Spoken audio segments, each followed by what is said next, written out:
Ciência. Religião.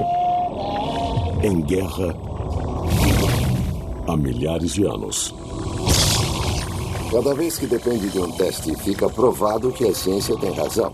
Conforme a ciência progredia, Deus ia tendo cada vez menos o que fazer. E ainda hoje pode ser que a fusão da fé com a tecnologia nos aproxime mais do que nunca da solução do grande mistério da vida. Por eu ser um religioso convicto, a ciência é o meu jeito de ir em busca do mistério de Deus. Provando a existência de Deus.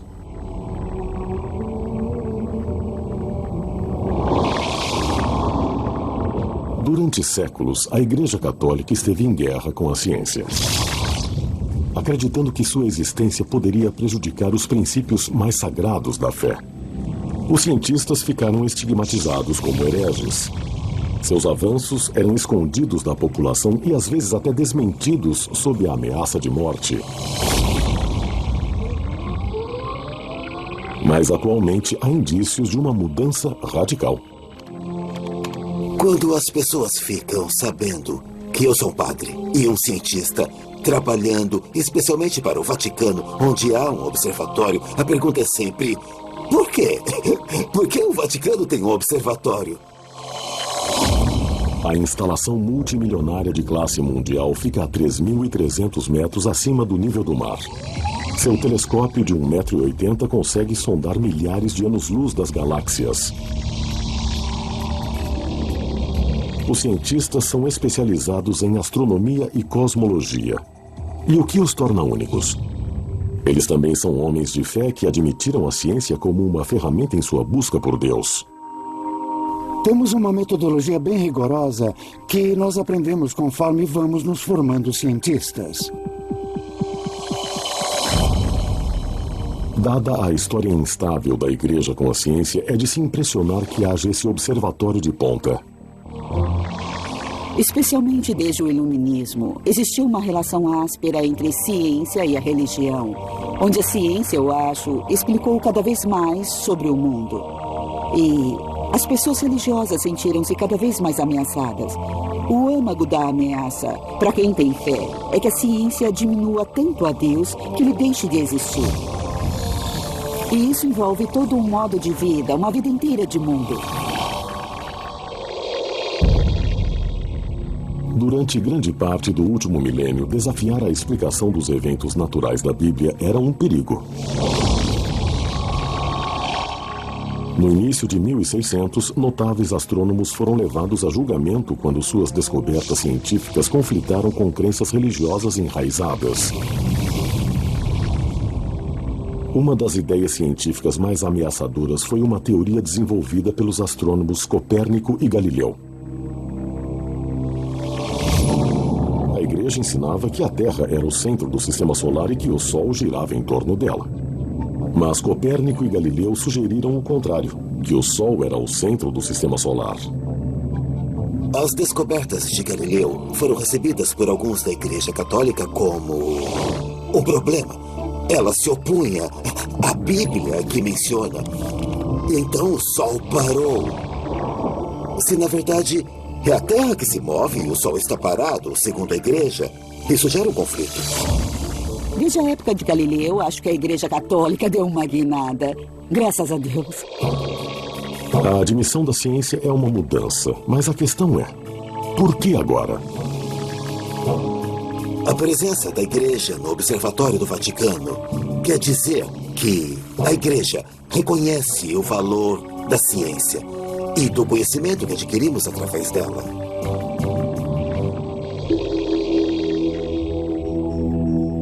Enquanto a maior parte da ciência olha para as estrelas buscando as respostas do desconhecido, esses homens anseiam por algo bem mais específico: provar que Deus existe. Essa busca por provas de uma mão divina no trabalho do universo começa no momento de sua criação. Eles essencialmente creem que conforme exploram o universo e retornam ao Big Bang, irão alcançar a resposta para o que tinha antes do Big Bang. Se existiu um Big Bang, deve haver algo que o gerou. O universo como um todo se iniciou com a explosão de alguma coisa. Uma energia veio disso e depois se transformou em matéria. O Vaticano está de acordo com a explicação do consenso científico, que após o Big Bang, a interação de átomos de hidrogênio conduzidos pela gravidade formou estrelas, galáxias e o universo como o conhecemos. Essa é uma série de eventos onde o início é uma sopa de partículas elementares, depois gás e poeira, e aí o gás e a poeira se colidem, gerando estrelas, planetas e então a vida. Nós saímos desse universo como as estrelas, as galáxias, os sapos e tudo mais. Nós saímos desse mundo em evolução. Essa é a melhor explicação científica para a nossa chegada. Será que tudo isso aconteceu por acaso? Ou por necessidade? Enquanto a religião prega a necessidade de Deus na criação de tudo, para a ciência não é assim. Não temos nenhum obstáculo para imaginar o Big Bang como sendo algo que apenas ocorreu. Não existe nenhuma razão na cosmologia para acharmos que houve alguma influência externa na criação do Big Bang. Stephen Hawking costuma dizer que perguntar o que havia antes do Big Bang é como questionar qual é o norte do Polo Norte. É uma questão indefinida. Hawking recentemente provocou controvérsias ao dizer: por haver uma lei como a gravidade, o universo pode e irá criar a si mesmo do nada. Stephen Hawking e outros que propuseram esse início ao universo disseram: não precisamos de Deus. É um absurdo. Este debate marca a linha divisória entre a ciência mais conhecida e a ciência da fé. A Igreja já não renuncia mais às descobertas científicas.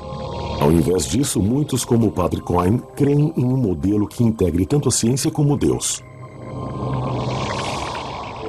Isso é conhecido como a teoria do universo bem afinado. Ela sustenta que as condições exatas necessárias à criação da vida são tão precisas que não poderiam ter surgido por acaso. Para esses homens, o modelo de universo bem afinado é um projeto para a criação de tudo. E Deus é o arquiteto. Se cada uma dessas constantes não valesse o que nós medimos, vamos dizer, uma parte em 1 milhão, nós não estaríamos aqui. Essa é a noção de um universo bem afinado. Que as coisas são calibradas. É como um desabrochar. É no ponto. Nem quente nem frio. E bom, nós temos um universo onde as pessoas são inteligentes e questionam grandes coisas. Você não prova que Deus existe, mas isso sugere muito que há um Criador. Se a teoria do universo bem afinado estiver certa, então Deus criou o universo todo, mas deixou os detalhes para a natureza. A pior coisa a se fazer seria dizer de imediato que foi Deus quem fez. Não pode ser tudo pré-determinado. Ele criou um universo que tem uma indeterminação, desde o micro até o macro.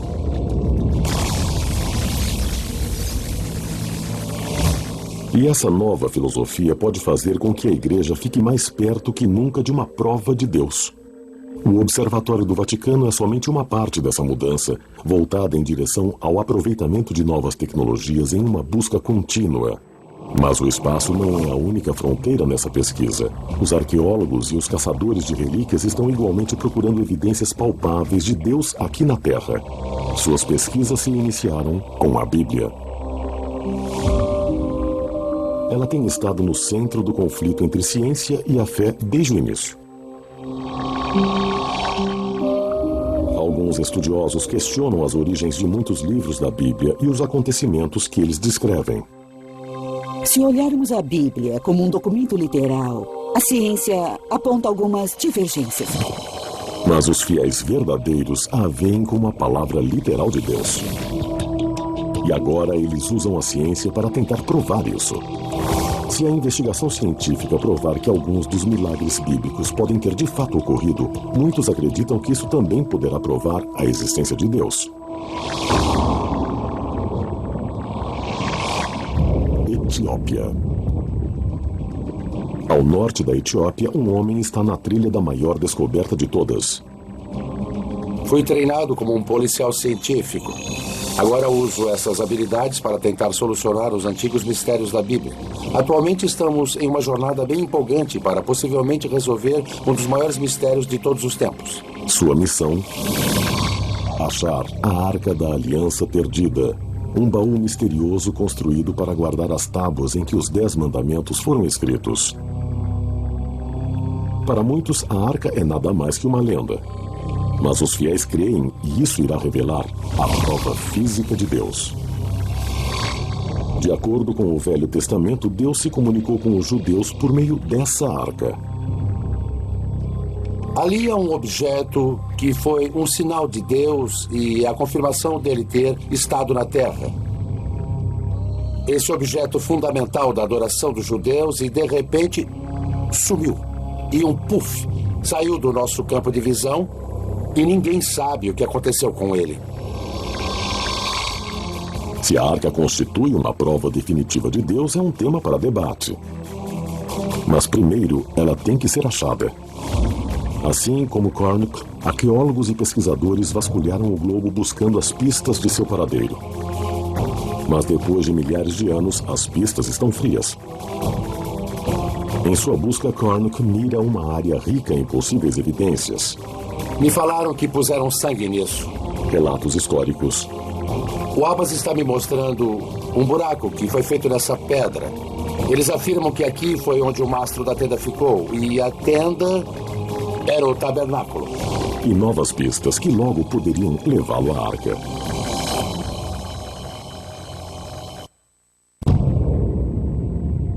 Por séculos, o homem olha para o céu, primeiro como um sinal de fé.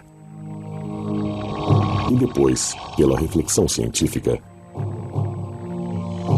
Agora, é o encontro dessas duas doutrinas opostas que podem conter a solução do maior mistério da vida, a prova da existência de Deus. Bob Carnock está na linha de frente dessa busca por evidências concretas, na procura pela Arca da Aliança Perdida. Um dos artefatos mais importantes do Velho Testamento, existe a crença de que a arca contém o poder onipotente de Deus. Essa descoberta poderia mudar tanto a ciência quanto a religião. Mas ela está perdida há milhares de anos. Estamos procurando pela Arca da Aliança. Esse objeto fundamental da adoração dos judeus simplesmente saiu do nosso campo de visão. Estava ali por um momento e de repente desapareceu como um passe de mágica. Carnock se concentrou na história da arca à procura de pistas essenciais. As instruções sobre como construir a arca foram dadas a Moisés por Deus como um projeto. Acredita-se que a arca é grande o bastante para conter as tábuas de pedra dos 10 mandamentos. Ela tem 1 metro de comprimento, 75 centímetros de largura e altura. Ela era banhada por dentro e por fora a ouro. Em cima da arca ficavam 2 anjos dourados. Dizem que tanto o poder como a ira de Deus descansam dentro da própria arca. Somente os sacerdotes mais devotos poderiam se aproximar dela. Se você não adorasse corretamente em frente à arca, seria morto. Ela podia destruir cidades, derrubar paredes, secar rios. Em 960 a.C., a arca foi colocada dentro do primeiro templo de Salomão, em Jerusalém. Esse relato no Livro dos Reis é a última vez que a arca é mencionada na Bíblia. Ninguém na Bíblia fala, e a arca foi roubada ou ela foi destruída. Ela só deixa de existir. Os estudiosos da Bíblia divergem sobre onde e quando a arca desapareceu. Várias teorias persistem. Para Carnock, a liderança mais forte surgiu de pesquisas iniciadas na década de 80 por Graham Hancock, um correspondente do The Economist. Hancock teorizou que a arca foi tirada do Templo de Salomão durante o reinado de um rei pagão.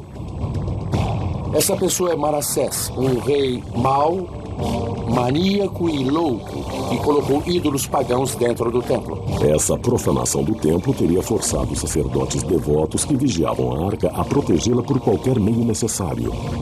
até mesmo removê-la do seu lugar de descanso sagrado. A arca teria sido transportada por fiéis sacerdotes levitas que sentiam repulsa pela sujeira que estava sendo trazida ao templo. Carnock acredita que o caminho mais provável de fuga de Jerusalém teria sido a oeste, para o Egito e depois descendo o rio Nilo. Ilha Elefantina. A próxima pista para apoiar sua teoria poderia estar nessas rochas na pequena Ilha Elefantina. Carnock se baseia na existência de ruínas de um antigo santuário, construído nas exatas especificações as do Templo de Salomão, lar original da arca. Os moradores acreditam que ele foi construído como um refúgio temporário, mas a arca não estaria segura lá por muito tempo. Os arqueólogos dizem que houve um grande conflito na Ilha Elefantina. Os historiadores descrevem um tumulto dos vizinhos egípcios que colocou a arca em perigo. Carnock acredita que o motivo do ataque pode fornecer uma pista sobre o que aconteceu com a arca. Diziam que a arca era tão poderosa que um sacrifício de sangue tinha que ser feito antes de vê-la. Pela lei judaica, isso é proibido em todos os lugares, exceto na presença da arca. Os judeus teriam sacrificado o carneiro e os egípcios adoravam o carneiro. É um conflito, o templo é destruído. Carnock especula que no meio da batalha a arca foi levada às pressas a um local seguro. A questão é, onde?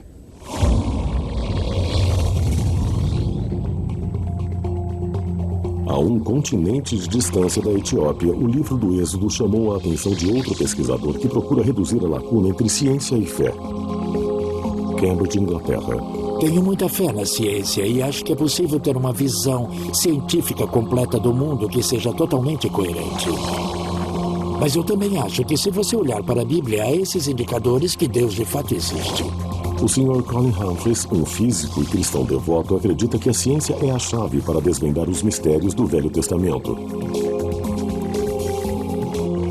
E pode finalmente provar que Deus programou esses acontecimentos épicos. Sua investigação começa com um dos momentos mais emblemáticos da Bíblia: a divisão do Mar Vermelho. Egito. 1446 a.C. De acordo com o livro do Êxodo, Moisés e os judeus escaparam da escravidão, mas encontram-se encurralados entre a espada e o mar. Os judeus estavam de fato presos, eles não tinham saída. E de repente, vem esse vento que sopra o mar para trás a noite toda. E tem uma terra exposta.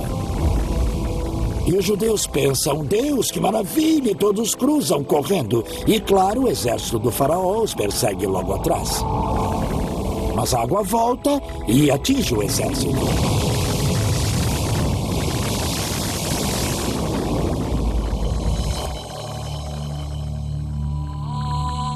Para os fiéis, essa passagem de 3.000 anos é uma prova da obra de Deus. Mas a nossa compreensão da física moderna e da dinâmica dos fluidos levanta dúvidas. O Mar Vermelho é um vasto corpo de água, mais de 300 quilômetros no seu ponto mais largo, com uma profundidade média de quase 500 metros. Então, onde os judeus teriam cruzado com segurança? As opiniões divergem sobre a localização provável, mas muitos pesquisadores bíblicos apontam para o Estreito de Tirã, na foz do Golfo de Acaba, como o local que melhor corresponde às distâncias e à topografia descritas na Bíblia. Golfo de Acaba. Aqui, o golfo se restringe a um canal de apenas 13 quilômetros de comprimento. Um cume de recifes de coral no fundo do mar cria a parte mais rasa do Mar Vermelho. Mas os recifes ficam a mais de 9 metros abaixo da superfície, muito profundo para atravessar a pé, conforme descrito no Êxodo. E há também o problema das tropas do faraó. O Êxodo conta que o exército egípcio perseguia os judeus em fuga. Se o relato bíblico é verídico, como eles tiveram um destino diferente?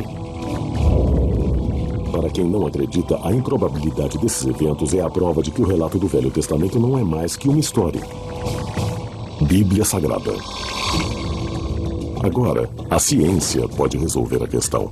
Quando eu, como cientista, leio a história do êxodo do Egito, a minha inclinação natural é dizer como isso pode acontecer. A explicação pode ser um simples princípio físico, aquele que pode ser observado em um copo simples de água. É um fato muito simples. Se encher um copo d'água até a borda e assoprar, você fará a água transbordar. E se tiver um sistema de vento forte em um grande lago de água, ele força a água para fora, e isso é bem conhecido pelos geólogos e cientistas. Em casos extremos onde grandes quantidades de água são deslocadas por esse fenômeno, os cientistas também observaram uma forte reação. Uma parede de água barulhenta retorna para preencher o vazio. A teoria de Humphreys sobre a separação do Mar Vermelho se pauta nesse fenômeno natural acontecendo em grande escala. Um evento conhecido como vento direcionado, seguido por um evento de reação conhecido como pororoca. O cientista atmosférico Dr. Carl Drews, do Centro Nacional de Pesquisa Atmosférica, acredita que Humphreys pode estar certo. O vento direcionado ocorre quando um vento forte sopra por um longo tempo sobre uma superfície de água. E gradualmente a água se move na direção do vento, se afastando da costa, fazendo a superfície do oceano descer. Então o que sobra é uma porção de terra seca onde havia antes o fundo do mar. Usando o poder de supercomputadores, Drews estudou o efeito do vento direcionado em locais que vão do Nilo até a costa da Inglaterra. Há 2 episódios que ocorreram nos Grandes Lagos em 2006 e 2008. O vento direcionado é observado a cada 5 ou 10 anos no Lago Erie.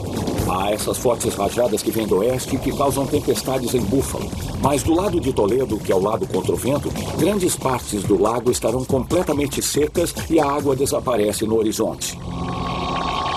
Tem-se observado que a diferença de altura entre uma extremidade do Lago Erie e a outra pode ser até 5 metros.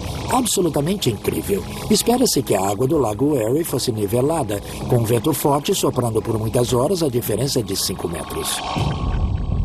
Mas seria necessária uma tempestade de extrema força para partir o Mar Vermelho, até mesmo nas partes mais rasas de 9 metros do Estreito de Tirã. Para ocorrer um vento direcionado aqui, fortes rajadas teriam que soprar por horas em uma direção precisa.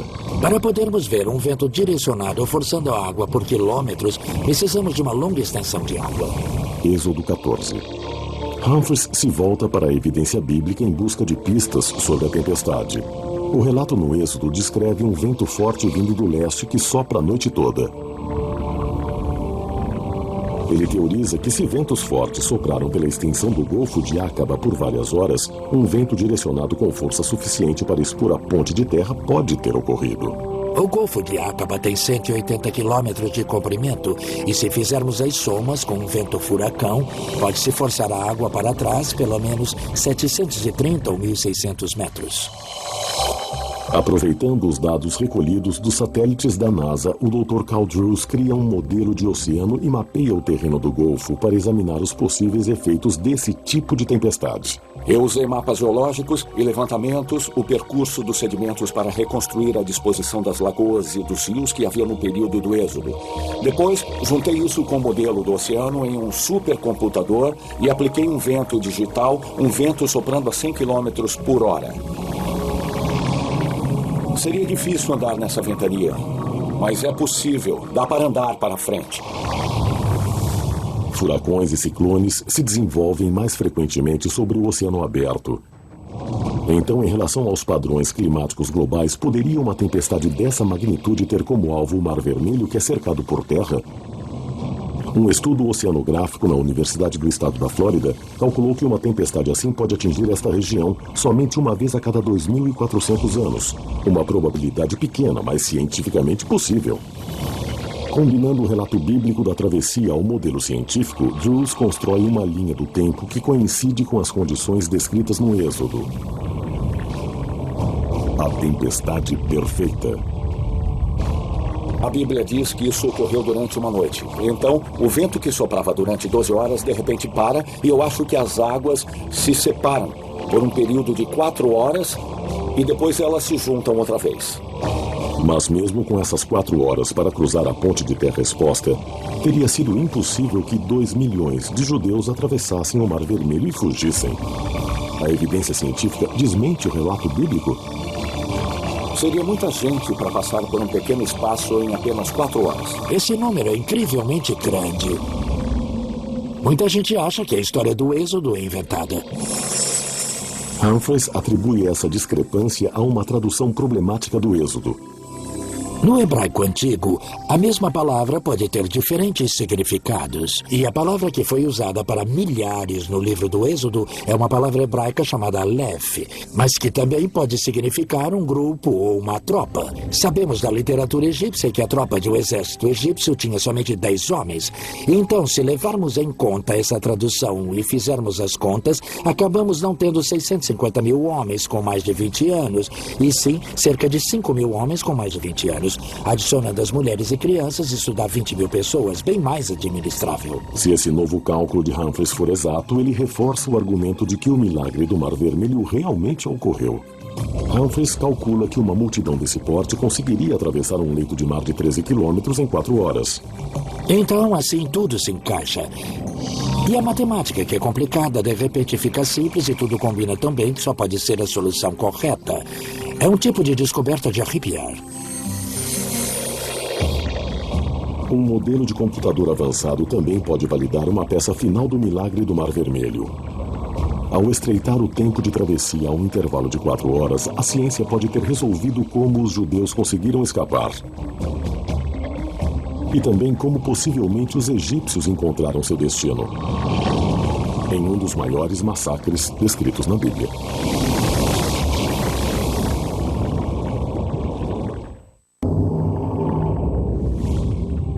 Desde a cosmologia e a arqueologia para a oceanografia. Pesquisadores de várias disciplinas científicas lançaram uma pesquisa global para descobrir uma prova palpável de Deus. O Sr. Colin Humphreys e o Dr. Carl Drews estão procurando evidências que provem que os acontecimentos descritos na Bíblia de fato ocorreram. Usando cálculos precisos e também modelos complexos de computador, cada um detalhou um cenário de uma tempestade perfeita que eles alegam que poderia ter causado a separação do Mar Vermelho, como foi descrito no livro do Êxodo.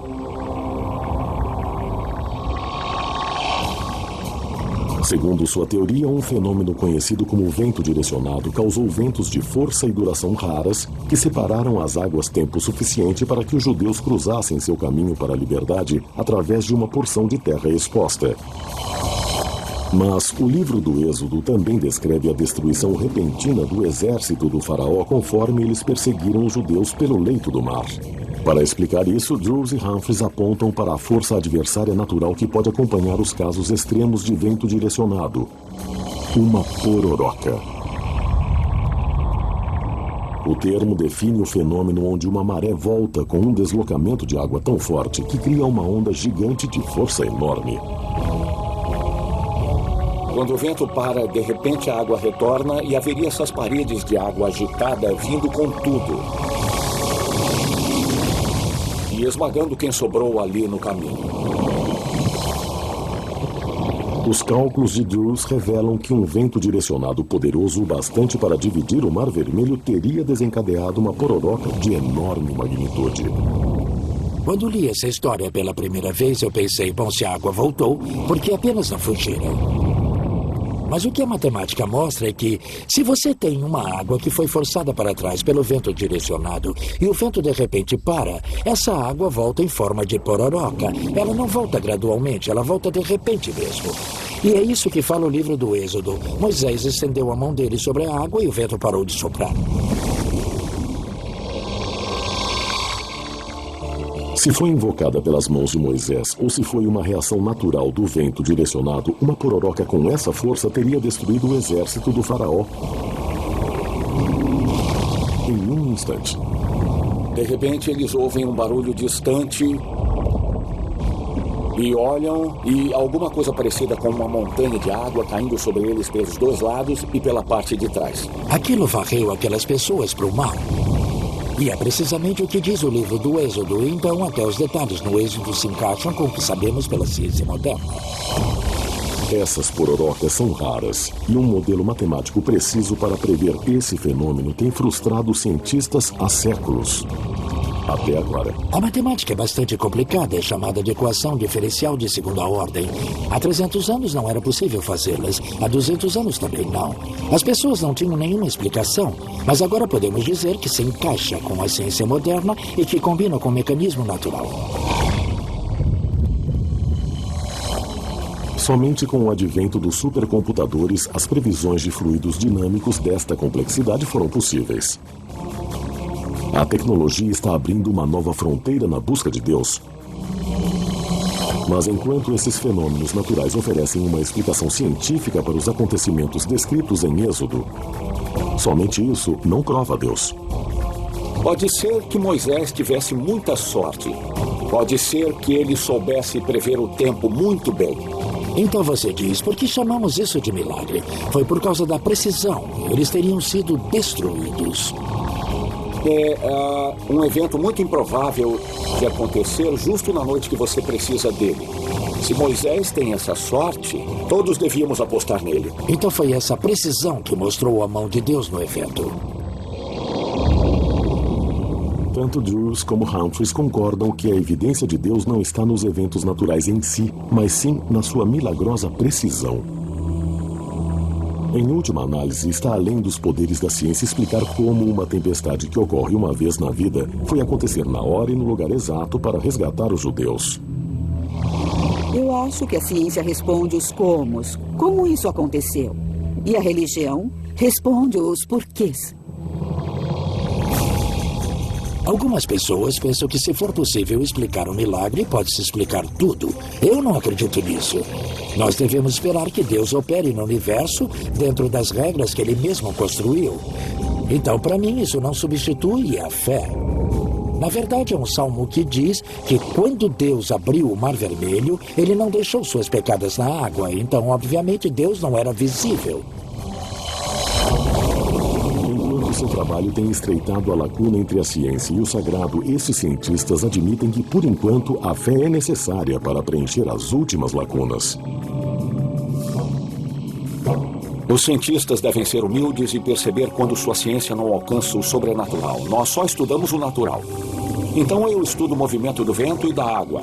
De acordo com a Bíblia, Deus enviou o vento na hora certa e mandou Moisés estar lá.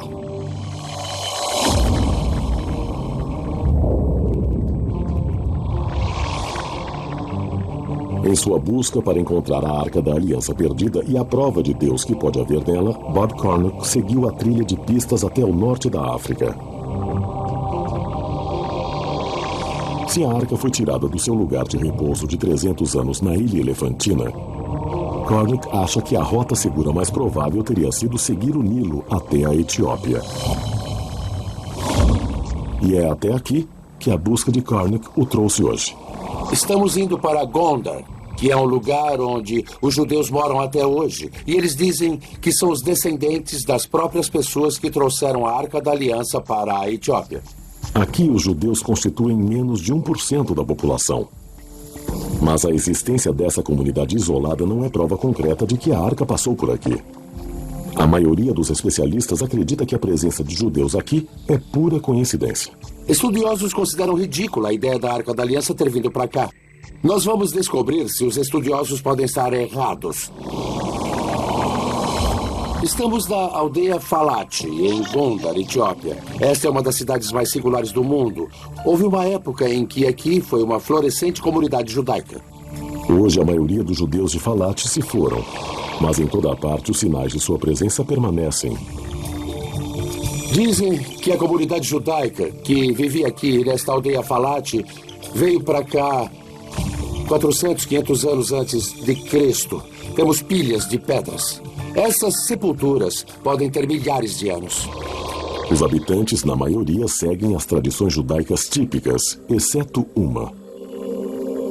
Eles fazem sacrifícios de sangue. Isso não é feito em nenhum lugar do mundo, mas é feito aqui, nesta aldeia Falate, há centenas, se não milhares de anos. Poderia ser esse um vínculo definitivo com a Arca? Cornick procura a única rabina restante da comunidade falante. Tudo bem? Como vai? Há quanto tempo os judeus estão nessa área? Tá bom. Desde 500 anos antes de Cristo. Tá, ela disse que os judeus estão aqui desde 500 anos antes de Cristo, e é isso que eu acho que a nossa evidência mostra. Ela sabe que os falates fazem sacrifício de sangue?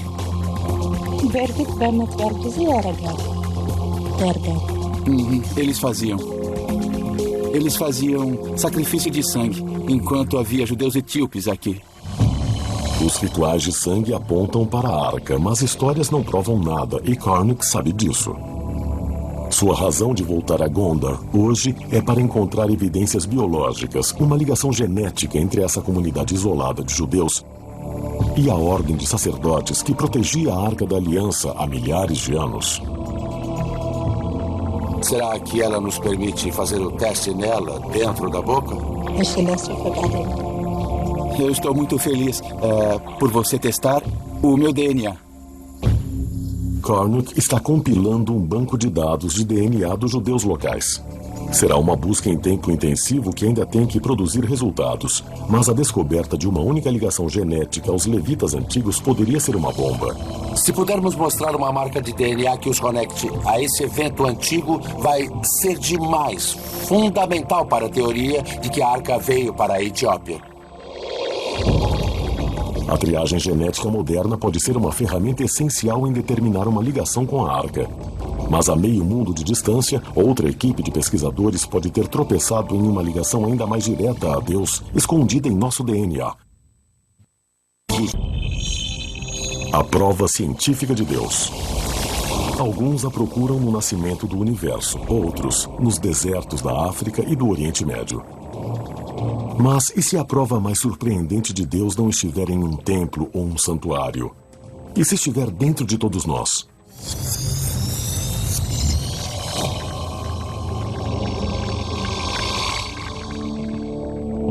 Uma pesquisa genética recente provocou um debate explosivo.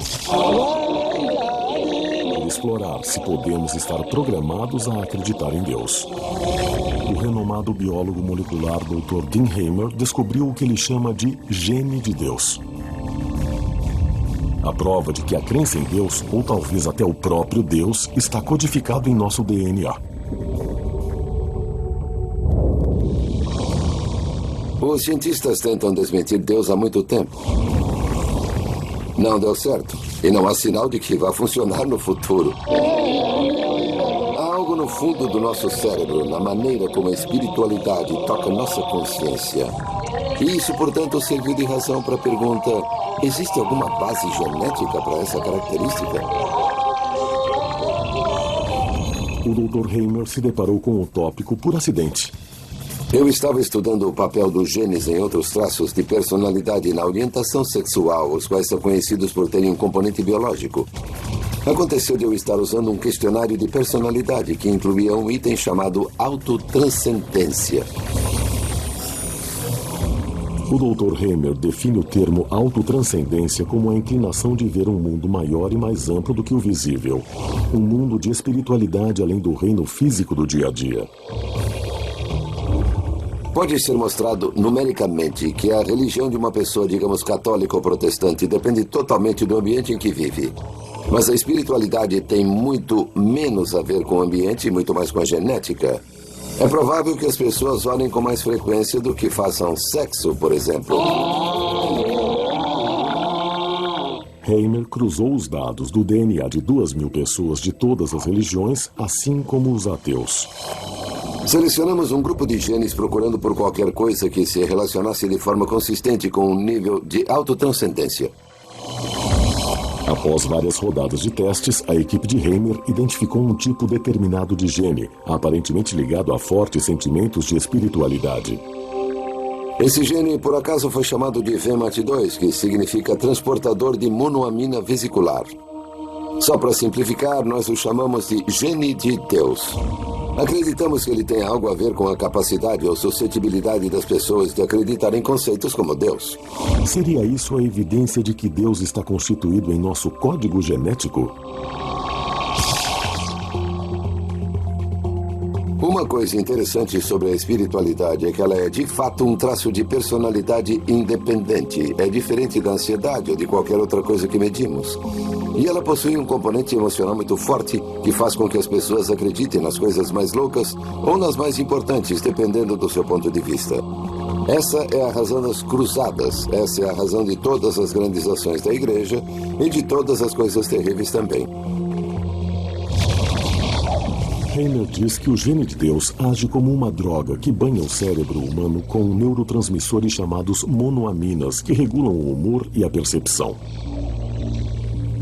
O gene de Deus equilibra essas monoaminas enquanto elas são transportadas de célula a célula e afeta as respostas emocionais do indivíduo. O gene VMAT2 existe em todas as pessoas. Assim como todos nós temos genes da cor do cabelo e dependendo de exatamente quais alelos do gene você tem e quais as combinações de genes, isso irá determinar se seu cabelo é loiro ou preto, ou se você é maior ou menor no nível de autotranscendência. Quanto mais forte for o alelo ou a versão do gene que a pessoa tiver, mais provável será que ela sinta a presença de Deus. Durante sua pesquisa, a equipe de Hamer detectou outro fenômeno. Os efeitos de uma poderosa forma do gene de Deus às vezes podem ser reforçados ou copiados por drogas alucinógenas. Se olharmos para algumas drogas psicodélicas como psilocibina, por exemplo, ou LSD, elas são equivalentes à serotonina. Elas se parecem com serotonina, mas enganam o cérebro. E achamos que esse tipo de alteração de consciência que ocorre com uma droga como a psilocibina ou LSD são um pouco parecidas com o que acontece com as pessoas durante as experiências intensamente religiosas, fortemente espirituais. Seja Jesus atravessando o deserto ou o Buda sentado sob sua árvore. De repente, tudo parece meio diferente. De acordo com as descobertas de Hamer, as reações químicas reguladas pelo gene de Deus poderiam ter sido responsáveis por alguns dos milagres descritos na Bíblia, como Moisés e a sarça ardente. Moisés estava viajando, basicamente. Agora, pode ser que ele estivesse em uma viagem porque Deus estava falando com ele na sarça ardente, ou pode ser que ele estivesse em uma viagem porque misturou um cogumelo ruim na sopa naquele dia. Não tenho como saber ou prever isso, mas o que sei é que as suas experiências implicaram em mudanças no nível dessas monoaminas em seu cérebro. Isso não quer dizer que as experiências religiosas são como drogas, só quer dizer que ambas funcionam nos mesmos caminhos do cérebro. Possuir o gene de Deus que o torna mais espiritual é como ter um pouquinho mais de psilocibina em toda a sua vida. E isso só faz o cérebro ser um pouco mais suscetível a esses tipos de ideias. Se você tem fé, pode dizer, olha, isso prova que Deus nos fez para que possamos compreendê-lo. E isso comprova a existência de Deus. Se for um ateu, pode falar, olha, isso prova que o cérebro simplesmente inventa Deus de qualquer maneira. É um monte de química. Deus não existe. Mas se ele não está lá para ligar o homem a Deus, por que algo como o gene de Deus evoluiria? Alguns biólogos acreditam que nas antigas sociedades humanas, onde os membros da mesma tribo adoravam um deus ou deuses comuns, um gene de Deus em alto grau de funcionamento tornou mais fácil que eles trabalhassem juntos e se protegessem. Em ambientes sociais cooperativos, um forte gene de Deus pode ter sido uma vantagem evolutiva. Mas a ciência também está revelando que a espiritualidade tem uma vantagem física.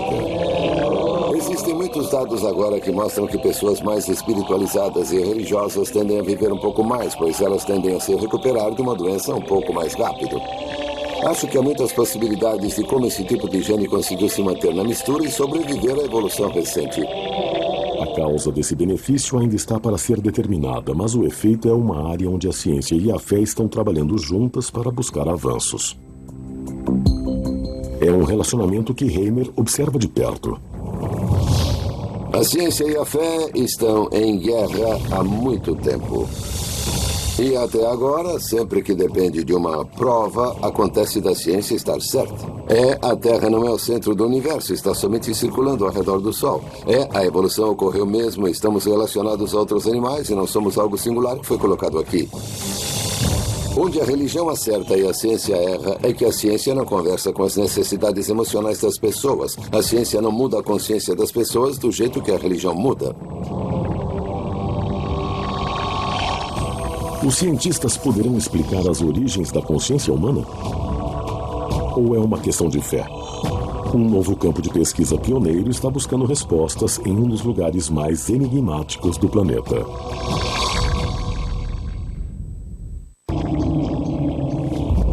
Por toda a história, o homem se esforça para explicar a sua própria existência. E durante séculos, essa pesquisa levou a uma resposta: Deus. Os avanços científicos do século passado levantaram dúvidas sobre a existência de um ser supremo. Mas agora a fé e a ciência estão se encontrando para tentar resolver a nossa maior questão: será que Deus existe?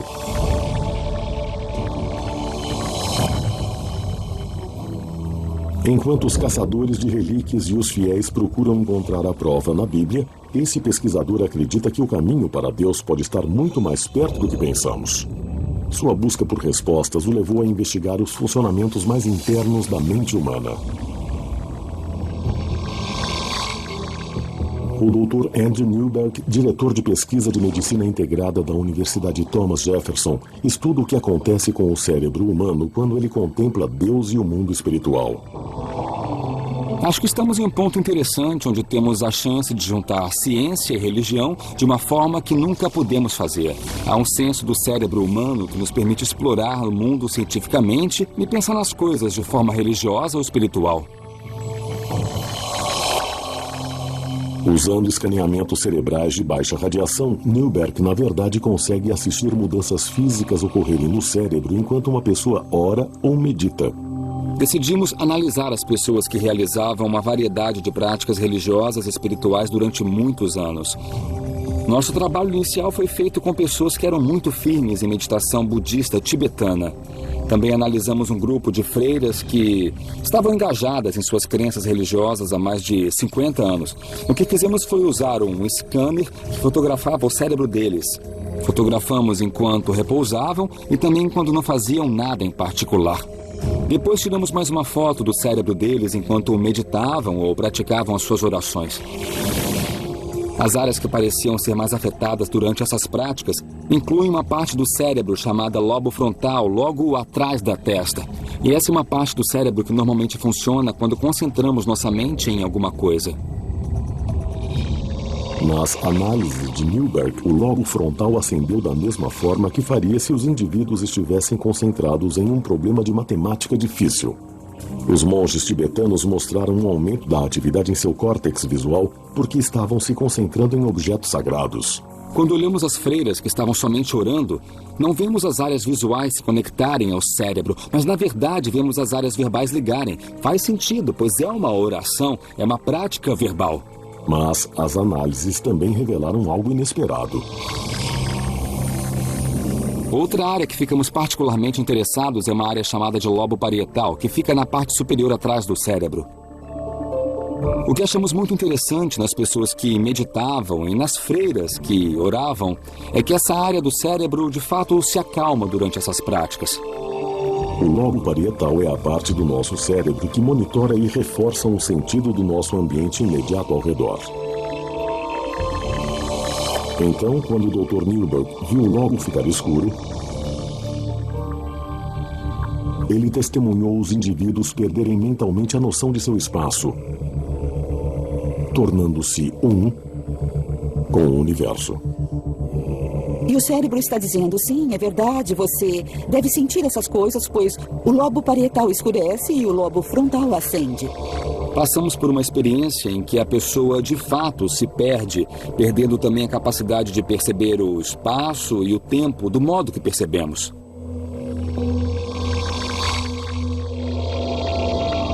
As análises do Dr. Newberg seriam a prova de Deus?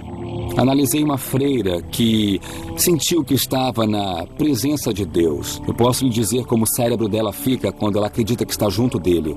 A análise não diz se Deus está na sala com ela ou não. E o que é importante no contexto dessa pesquisa é que é nessas experiências que as pessoas dizem, encontrei Deus. Ou descobriram alguma coisa que liga totalmente o nosso universo, uma conexão global que, quando olhamos nossa realidade material, não conseguimos enxergar.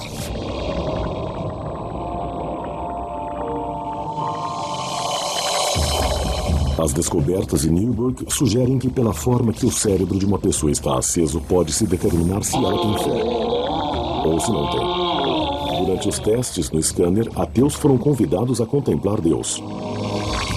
Então, ao vermos o cérebro de um ateu contemplando Deus, o que percebemos é que nos lobos frontais não há de fato um grande aumento da atividade como há quando vemos as freiras que estão meditando e se concentrando em Deus. O que concluímos em termos de como interpretamos essa descoberta é que um ateu de fato não entende a coisa. Indivíduos não religiosos com experiência em meditação foram convidados a colocarem-se em uma espécie de estado de transe. Os resultados revelaram que sua atividade cerebral era bem diferente das freiras ou monges em um estado transcendente similar, mas religioso. Eles realmente não querem pensar em Deus ou têm problemas para pensar nele. E pode ser que os lobos frontais não acenam, porque, na verdade, eles não entendem, não conseguem guardar aquilo na mente, não podem se concentrar nisso tão profundamente como alguém que é religioso ou espiritual, porque no que diz respeito àquilo, o religioso entende melhor. Entender seria o resultado da fé ou a causa? Há algo programado no cérebro dos que creem? Existe um Deus? Não existe um Deus? Qual é a natureza da realidade? Quando estamos em um sonho, agimos como se aquilo fosse realidade, e quando estamos em nossa realidade, podemos dizer, bom, isso não era real, isso foi só um sonho. Quando as pessoas têm experiências espirituais ou místicas profundas, elas sentem a mesma coisa.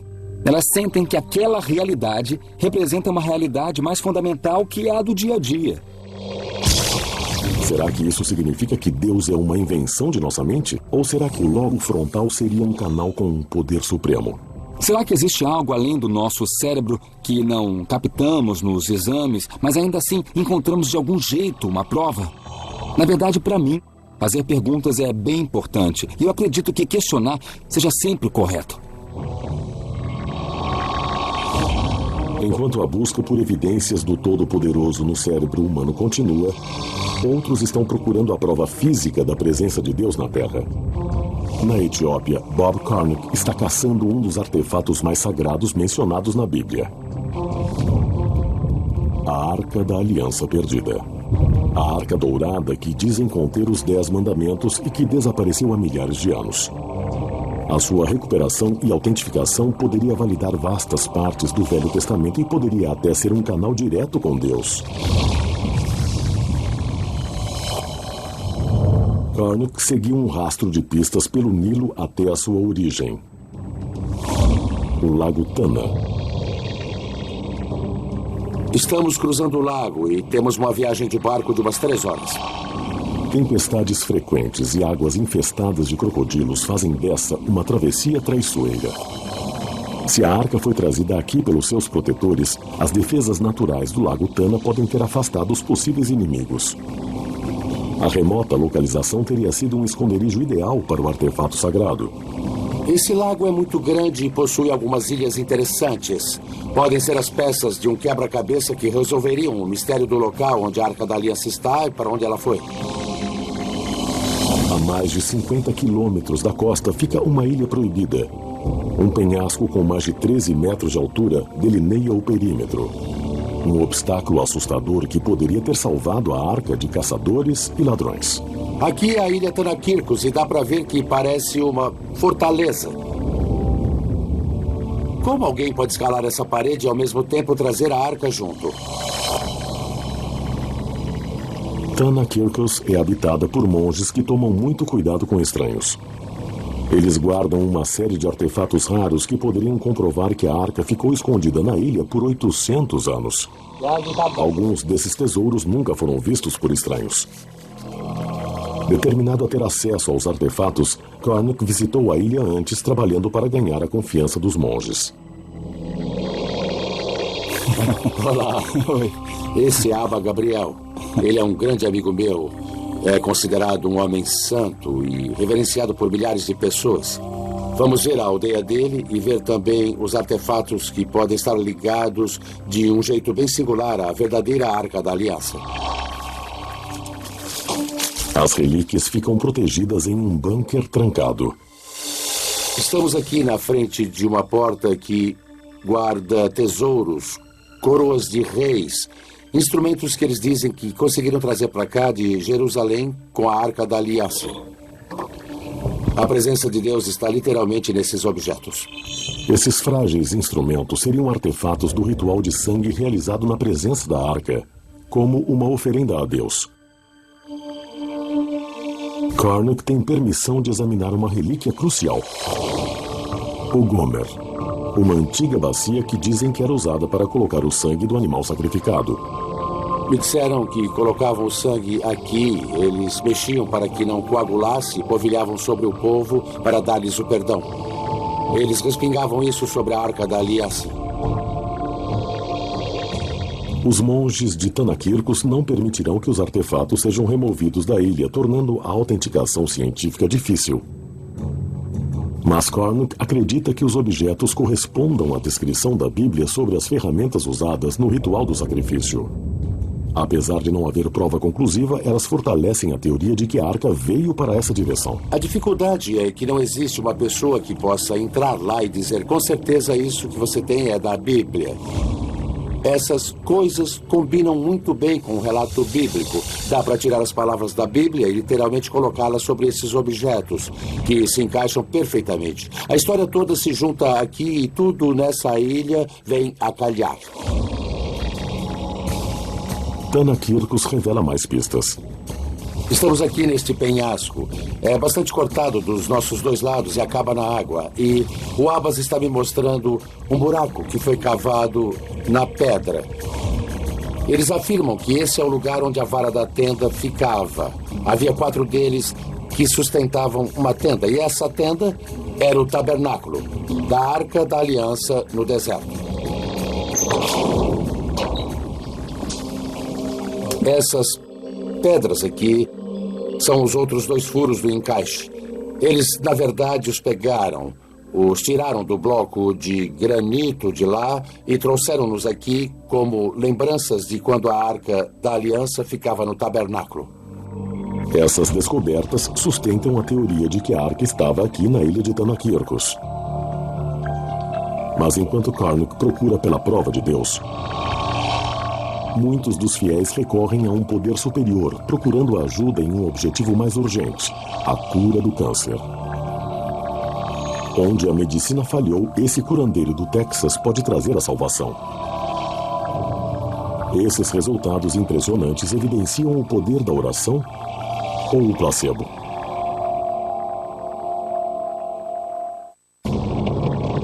Na busca mundial pela prova da existência de Deus, os neurocientistas estão explorando a complexa relação entre a espiritualidade e o cérebro humano.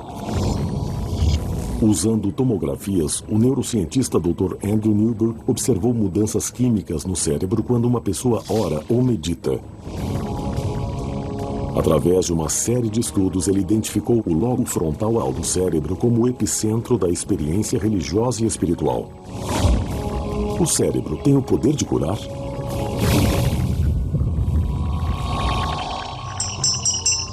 Desde os primeiros dias da história humana, o homem crê no poder de cura pela oração. Há séculos, existem curandeiros ganhando dinheiro com esse fenômeno. Enquanto muitos permanecem céticos em relação à prática, os resultados obtidos por alguns curandeiros levantam a questão se há algo milagroso acontecendo mesmo.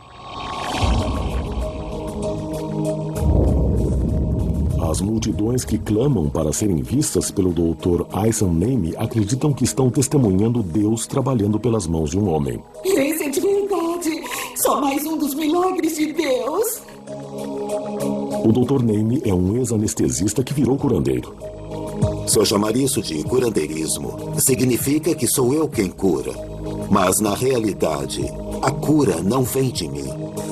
Naimi afirma que ele é um condutor através do qual a cura passa. O que estou fazendo é provar que Deus existe.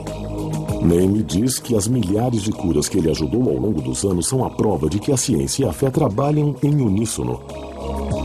Eu não posso separar Deus da própria ciência. Quando vamos tratar as pessoas, elas não têm que saber que eu estou orando. Muitos que procuram o Dr. Name tentaram todas as opções que a medicina tradicional pode oferecer. Eu tenho câncer de ovário e procuro por um milagre. Estou no final da linha quanto aos medicamentos. Fiz 3 cirurgias. Então, eu espero por um milagre. Estou rezando para que aconteça. Embora o prognóstico pareça sombrio, as histórias de alguns dos ex-pacientes do Dr. Name parecem dar esperança. Veja Kathy Kerouac, diagnóstico, câncer de pulmão. Eu nunca vou esquecer o momento em que o Dr. Name estava orando no meu ombro e depois no meu externo, na região do peito. E, de repente, meus pulmões se abriram pela primeira vez na minha vida e dei a maior puxada de ar fresco que já senti entrar em meus pulmões. E eu não parava de dar essas respiradas longas. Ele apenas se abriu e eu não pude acreditar. Ela veio com o estado de espírito certo. É por isso que sentiu a cura bem rápido. Uma semana após a visita ao Dr. Name, os exames revelaram um resultado impressionante. O tumor desapareceu. O oncologista de Kathy não podia dar nenhuma explicação médica. Ele disse, eu nunca diria isso aos meus pacientes. Ele falou, foi embora. Sumiu totalmente. Ele disse, Kathy, você foi abençoada com um milagre. Não deixe ninguém fazê-la pensar diferente. Kerouac tinha aparentemente vivenciado um milagre. Mas esse fenômeno que poupou uma vida foi um exemplo da misericórdia de Deus? Ou foi o efeito placebo ligando o cérebro para curar o corpo por conta própria? Quando as pessoas se envolvem em estados e rituais de profunda espiritualidade, o seu corpo e o seu cérebro mudam. E isso muda talvez a forma que o seu sistema imunológico funciona. Muda o modo como o cérebro e o corpo reagem a diferentes coisas. Muitos cientistas tratam o efeito placebo como algo falso. Mas, de fato, é uma forma de agir muito poderosa do cérebro e pode mudar a maneira como o nosso corpo funciona. Ainda está além do poder da ciência determinar se a cura de Kathy foi um resultado da graça de Deus ou da graça do seu gene de Deus. Mas quer sejam os resultados comoventes da cura pela fé a prova de Deus ou somente a prova do poder do placebo, a busca por evidências científicas de um poder superior continua. Durante séculos, especialistas de todo o mundo têm caçado artefatos religiosos perdidos, procurando evidências que pudessem provar passagens da Bíblia e, finalmente, Deus. Na trilha da Arca da Aliança Perdida, Bob Cornuck veio até o norte da Etiópia para examinar uma importante peça de evidência que liga a arca até a ilha de Tanakirkos. Essa é a primeira vez que deixaram Cornuck ver o documento. É um texto antigo, aos pedaços. Esse livro aqui tem 1.700 anos, dá para ver a pátina nele, é de pele de animal. O livro apresenta uma imagem surpreendente que poderia confirmar a teoria de Cornuck de que a Arca da Aliança foi trazida para cá. Conforme eu estava examinando o livro, achei esse desenho muito original. Vemos Maria e Jesus vindo para a ilha de Tanakirkos. Por que Jesus veio a essa ilha? Os estudiosos vão ter que se virar para descobrir. Mas pense nisso. Quando ele tinha 12 anos, voltou a Jerusalém após um exílio no Egito. O primeiro lugar que ele visitou foi o templo. Ele disse aos seus pais, onde esperavam que eu estivesse? Aqui o vemos vindo a essa ilha. Aqui é onde o templo portátil ficaria, o tabernáculo que guardava a Arca da Aliança. E temos o registro escrito de 1.700 anos. Transmitida por gerações, a história verbal de Tanakirkos coincide com o relato no Antigo Texto. Jesus Cristo estava aqui, você acredita? Sim, 3 meses e 10 dias. 3 meses e 10 dias. Isso. E esses livros falam sobre isso? Sim, eles falam de Santa Maria e sobre Jesus. De Santa Maria, Jesus. Da imagem. Da imagem. E da história. Da história. É isso. Essa imagem antiga pode ser uma descoberta épica. Se Jesus viajou para essa ilha remota, isso pode ser um sinal de que algo de vital importância estava aqui. Enquanto Cornuck fica um passo mais perto da arca, outros pesquisadores continuam buscando a prova de Deus dentro do cérebro humano.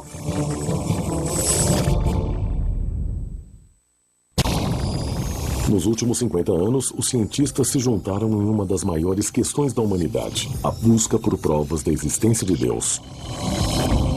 Os cosmologistas estão procurando pistas nas origens do universo e no Big Bang. Usando os avanços recentes da tecnologia, os neurocientistas estão procurando dentro do cérebro humano. Eles estão começando a explorar como nosso relacionamento com Deus pode ser determinado por nossa química cerebral. Em 1962, um estudante de Harvard tentou uma ousada experiência para estudar se as substâncias introduzidas no cérebro alteram a nossa percepção de Deus. Ficou conhecido como o experimento da Capela Marsh. O objetivo do estudo foi determinar se um alucinógeno introduzido no cérebro de um indivíduo devoto cobaia poderia criar uma sensação de que ele estava diretamente na presença de Deus.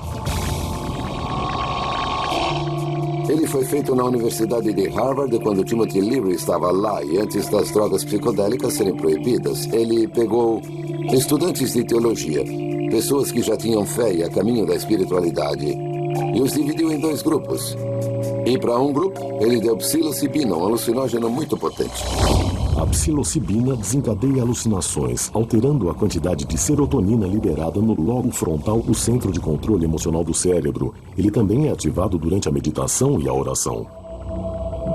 Para outro grupo, ele deu uma droga mais controlada, que ia fazê-los sentirem-se aéreos, mas não alucinados. E aí todos foram para uma missa de Sexta-feira Santa na capela e ouviram um sermão de um ministro bem conhecido da capela de Harvard.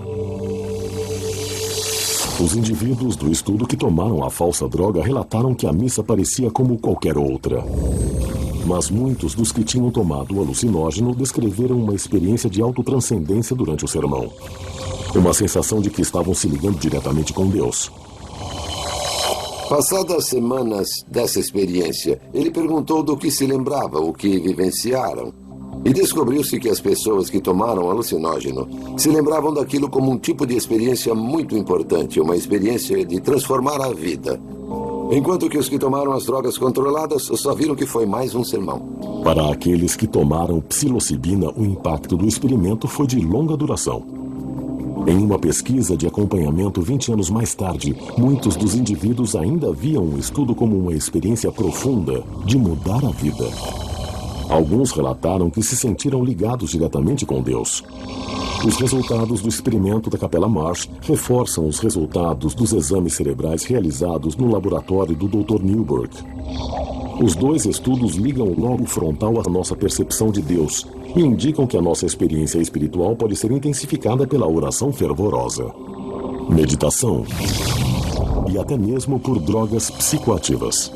Será que essas experiências intensas induzem a uma ilusão de que estamos ligados a um poder superior? Ou será que desencadeiam uma parte do cérebro projetada para ser um canal entre o homem e Deus? Um estudo mais profundo do lobo frontal pode ser a chave para provar a existência de Deus. Do outro lado do mundo, Bob Cornuck procura pela prova definitiva de Deus na Terra. A Arca da Aliança Perdida criou um rastro de evidências que segue Nilo abaixo. Pelos assentamentos judaicos perto de Gondar, até o Lago Tana. E agora, seguindo pistas encontradas em Tanakirkos e na antiga lenda etíope, Cornuck chega a uma pequena cidade no norte da Etiópia.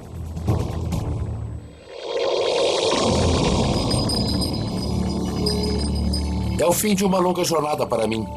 Como é que eu fui acabar aqui, de tantos lugares, para essa antiga aldeia empoeirada de Aksum?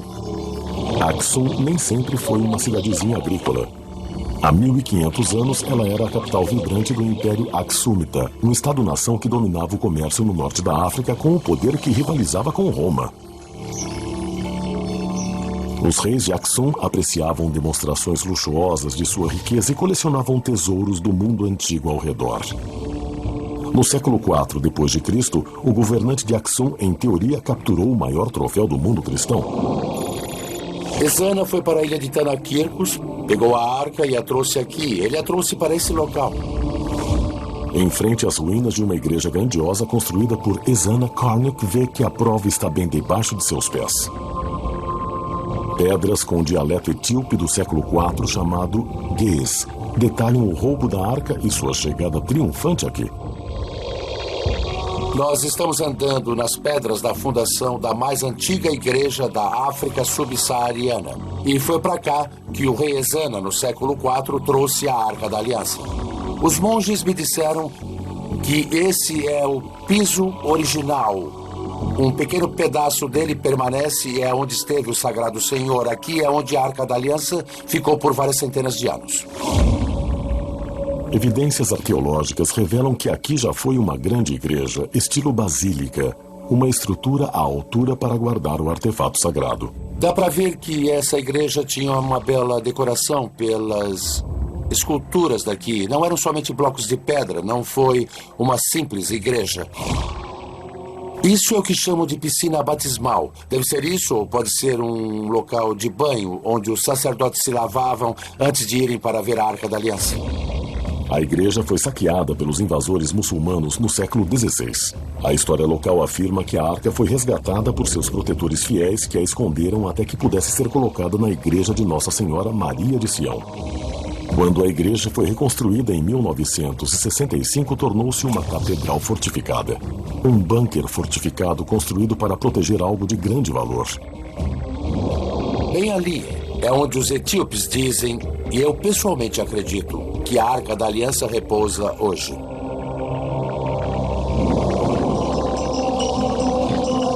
Os moradores de Aksum acreditam que a Arca e os 10 mandamentos estão dentro de uma catacumba altamente segura. Um esquadrão de adoradores dedicados e a primeira linha de defesa. Voluntários equipados com rifles de assalto vigiam esse local dia e noite. Ele disse, há 6 anos, eu sou guarda dessa igreja. A segurança desse local é muito severa. Mesmo se um intruso conseguir passar pelos guardas armados, há um outro sistema de segurança dentro da igreja. E não é só um edifício grande, com a arca sagrada dentro. Na verdade, existe uma sequência de corredores ali dentro, como um labirinto. Dizem que os corredores são feitos de concreto e são muito estreitos, com curvas bem fechadas. É impossível se mexer ali carregando um objeto grande, como a Arca da Aliança. Mas a maior proteção da arca que existe pode ser a sua própria reputação. Os etíopes creem que ela tem grandes poderes. Eles acreditam que se você ficar na presença desse objeto e não estiver com o coração puro, você vai cair morto, que será queimado vivo. Eles têm a convicção de que essa arca tem poderes supremos bem acima do que imaginamos. Há menos de uma década, 3 monges teriam se esgueirado até a câmara e pararam diante da arca. Um homem morreu no local. Outro morreu 2 semanas depois. Vim até aqui logo após que ouvi falar sobre isso. Me reuni com a família, fui ao túmulo, o vi. O terceiro homem ficou com uma visão muito ruim e ainda está vivo hoje. Eu não creio que a arca tenha os poderes que os etíopes afirmam. Acho que ela tem o poder de dominar a mente. Essas pessoas foram doutrinadas desde que nasceram. Elas não se lembram de uma época em que não foram informadas sobre a arca e os seus incríveis poderes. Somente um ser humano na Terra tem regularmente permissão para ficar na presença da arca. Esse homem seria a chave para revelar o poder de Deus na Terra? Desde a química do cérebro humano até a exploração de sistemas estelares distantes, a ciência está descobrindo novas evidências na busca mundial pela prova da existência de Deus.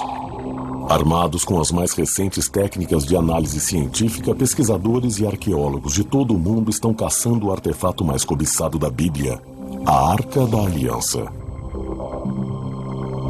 Se a acharem, ela pode ser uma evidência do próprio Deus. Para Bob Cornick, a busca de sua vida o levou a uma igreja na Etiópia rural. Ele acredita que por trás desses portões está o que poderia ser a descoberta arqueológica mais importante na história, a Arca da Aliança Perdida. Acredita-se que esse clérigo que vive enclausurado seja o único humano na Terra que pode ficar na presença da arca. Ele é conhecido como o Guardião. O Guardião é quem protege a arca. Ele nunca tem permissão para sair. Passa a vida toda preso entre esses muros. Se a arca não está ali, por que todos esses guardiões, há centenas e centenas de anos, ficariam dentro dessa prisão? O guardião raramente fala com estranhos, mas agora, depois de muito negociar com anciãos de Axum, Karnak conseguiu algumas palavras.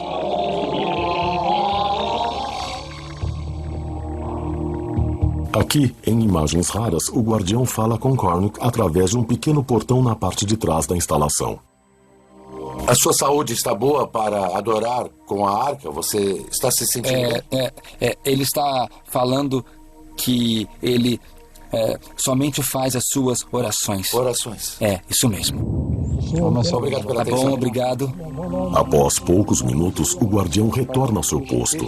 Bob Karnak está a poucos metros de distância do que pode ser o local de repouso da arca. Mas hoje, ele não vai chegar mais perto.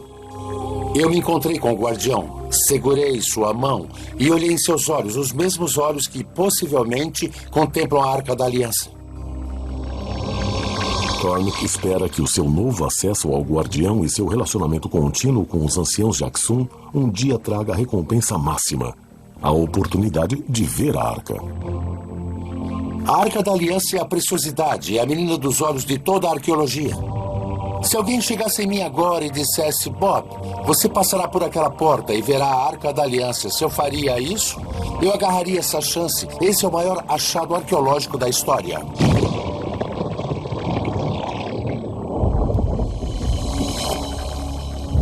A busca por evidências científicas de Deus se estende desde os maiores objetos do universo até os menores.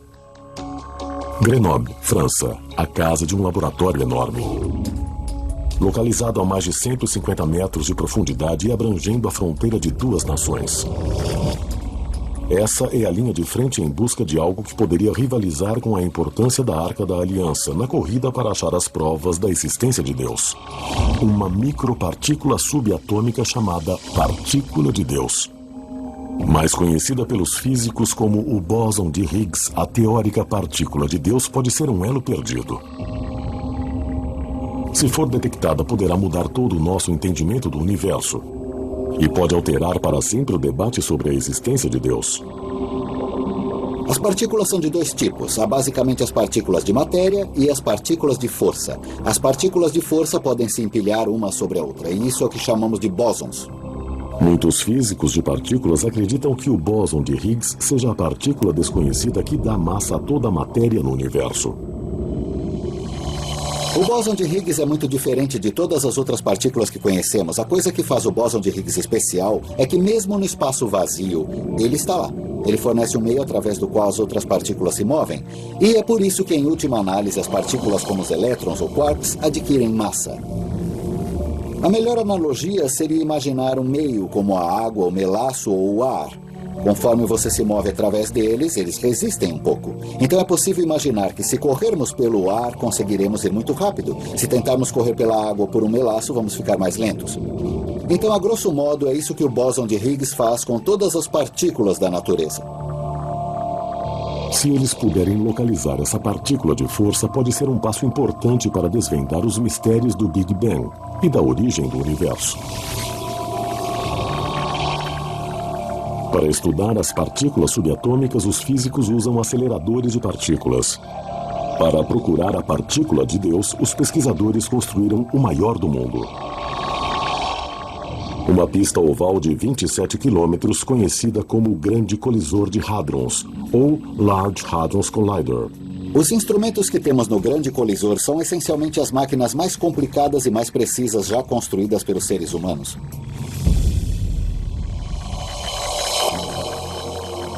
Nós pegamos os prótons e os aceleramos muito próximo à velocidade da luz. Até o ponto em que a velocidade não tem importância, o que importa é a energia. E então essas partículas têm mais de 1000 vezes a energia que um próton teria se estivesse parado. Aumentando a energia conforme eles aceleram em direções opostas, dois feixes de prótons são colocados em rota de colisão. Quando eles sofrem a colisão, o impacto resultante explode cada um numa cascata de partículas ainda menores, incluindo diferentes tipos de bósons.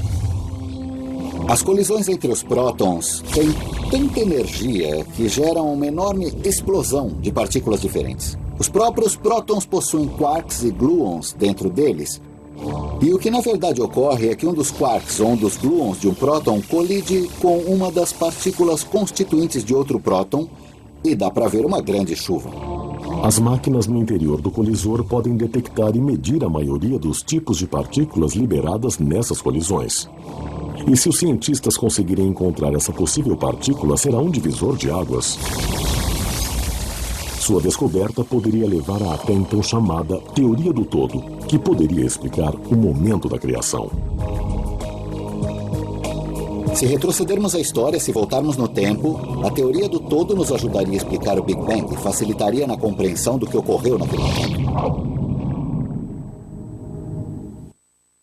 Há 600 anos, um homem registrou seus conhecimentos através de códigos em um livro. Algumas das páginas do livro também contêm fenômenos ópticos. Se postas para girar, essas ilustrações ganham vida. Até hoje, o seu conteúdo não foi decifrado. Ilustrações perfeitas e uma escrita enigmática mostram que se trata da obra de um gênio. O misterioso Código Voice. Estreia, segunda, 23 de julho, às 11 da noite, no History. Pesquisadores ao redor do mundo estão ampliando os limites de nosso conhecimento científico, abrindo uma nova fronteira na busca épica da humanidade para achar as provas da existência de Deus. Essa busca levou os físicos a construírem o maior maquinário científico na história da humanidade, o Grande Colisor de Hadrons. O acelerador faz colidir em feixes de partículas subatômicas com energias que se aproximam daquelas encontradas momentos após o Big Bang. Essas colisões permitem aos cientistas sondar os menores blocos constituintes da matéria e energia. Como Einstein diz que E é igual a mc ao quadrado, a energia é proporcional à massa. Se quiser fazer partículas mais pesadas, vai precisar de mais energia, o que significa que é necessário construir máquinas cada vez maiores. O objetivo: encontrar o bóson de Higgs, mais conhecido como a partícula de Deus. Sua descoberta poderá revelar um modelo padrão, uma teoria que resume o nosso conhecimento de mecânica quântica, eletromagnetismo e física de partículas. Encontrar o bóson de Higgs seria realmente um triunfo da imaginação humana. É o último ingrediente da física de partículas do modelo padrão. A última peça do quebra-cabeça. Mas o modelo padrão sozinho não pode nos dar uma compreensão completa da natureza. O modelo padrão não leva em conta a gravidade que todos nós sabemos que existe. Então não estamos procurando somente o bóson de Higgs no colisor. Estamos procurando por todo tipo de coisas. Algo que os físicos gostariam de encontrar seria uma espécie de teoria do todo. O modelo padrão serve muito bem para as forças que conhecemos, o eletromagnetismo, as forças nucleares. Se pudéssemos pôr a gravidade ali dentro, poderíamos ter tudo o que existe no universo. Os cientistas esperam que a partícula de Deus possa ser um trampolim para a teoria do todo.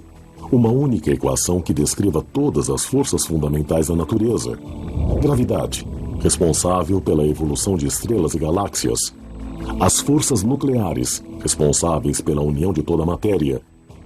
E a força eletromagnética, responsável pela luz, pelas interações químicas e pela própria vida. O problema real da teoria do todo é que pode haver uma teoria do todo. Em outras palavras, pode haver um pequeno conjunto de regras, de leis da natureza que simplesmente dão conta de tudo o que acontece em toda a história do universo. Nunca há nenhum desvio dessas leis, não há nada diferente dessas leis, não há nada além dessas leis. Descobrir essa teoria poderia ser essencial para a nossa compreensão de como o universo começou. Uma das coisas que a teoria do todo precisa fazer é unir a gravidade com a mecânica quântica. É o que se precisa para entender o Big Bang. O Big Bang foi um momento em que havia partículas ao redor, então a mecânica quântica é importante, mas o universo estava se expandindo muito rápido, por isso a gravidade era importante. A teoria do todo nos ajudaria a entender o que aconteceu naquele momento. Se uma teoria do todo pode ajudar a explicar a criação do universo, ela pode também explicar o seu criador?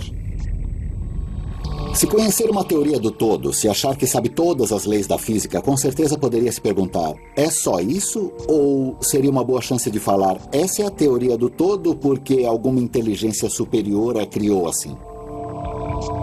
Para alguns, a resposta é não. Com a teoria do todo, a ciência iria substituir Deus como resposta para qualquer pergunta sobre o universo. Mas para outros, a teoria do todo é por si só a própria evidência de Deus. Seu projeto de um universo bem regulado. Na expansão do universo, é possível ver uma arquitetura, uma ordem, a energia que se torna matéria, que tem dentro de si essa capacidade incrível de se ordenar e de dar a vida. Einstein usou uma linguagem religiosa o tempo todo. Ele não acreditava em um Deus consciente, que era separado do mundo físico. Mas ele pensou nas leis fundamentais da física como os pensamentos de Deus. Os pesquisadores do colisor realizaram vários testes, mas até agora não tiveram sucesso em suas tentativas de detectar a partícula de Deus. Mas com ou sem a partícula de Deus, a busca por evidências dele continuará. Desde as mais ínfimas partículas até os pontos mais longínquos do universo. Desde a Arca da Aliança até o projeto de Deus para o universo, a busca de provas da existência de Deus é um trabalho em progresso. A ciência prova que Deus existe? No momento, não. Mas eu acho que o único modo de provar se Deus existe ou não é só através da ciência, mas pela perspectiva religiosa e espiritual, assim como pela perspectiva empírica da ciência. Mas a própria busca, essa procura da prova quantificável de um Criador, é uma faceta que define a experiência humana. Essa pode ser a questão mais importante da vida. A pergunta mais valiosa da vida é se Deus existe, pois isso vai mudar o modo de viver. E então busque uma prova disso. Será que esse é o local onde a ciência vai finalmente descobrir a prova da existência de Deus? Ou será que o próximo grande passo em direção à nossa compreensão de um poder superior, se existir, pode aparecer em qualquer lugar a qualquer momento? Mas mesmo enquanto a ciência quer saber ainda mais se Deus existe ou não, alguns se perguntam: quanto será que queremos, na verdade, saber? O Deus das lacunas, o Deus que explica o inexplicável, tornou-se cada vez menor e menor. No que você escolhe acreditar? Prefere acreditar que esse mundo material é tudo que existe e que a ciência pode explicar tudo, tá? Esse dilema confronta até mesmo o mais pragmático dos cientistas. Não acho que a ciência por si só ofereça propósito e significado. Ela não nos diz o que é certo e o que é errado. Mas se quisermos saber o que é certo e o que é errado, é importante basearmos essa discussão no mundo real. E se o mundo real não tem Deus nele, então o propósito e significado tem que vir de outro lugar. Mas conforme a busca de Deus avança, ela inspira os estudiosos e cientistas que veem seu trabalho como uma aproximação da lacuna que ainda separa a fé dos fatos. Eu diria que as pessoas que veem o mundo como um cientista são como pessoas que enxergam com um olho só, como num telescópio. Mas se olhar também pelos olhos da fé, é como ver com os dois olhos. Então terá uma visão mais ampla, mais rica do mundo, uma visão mais tridimensional do planeta.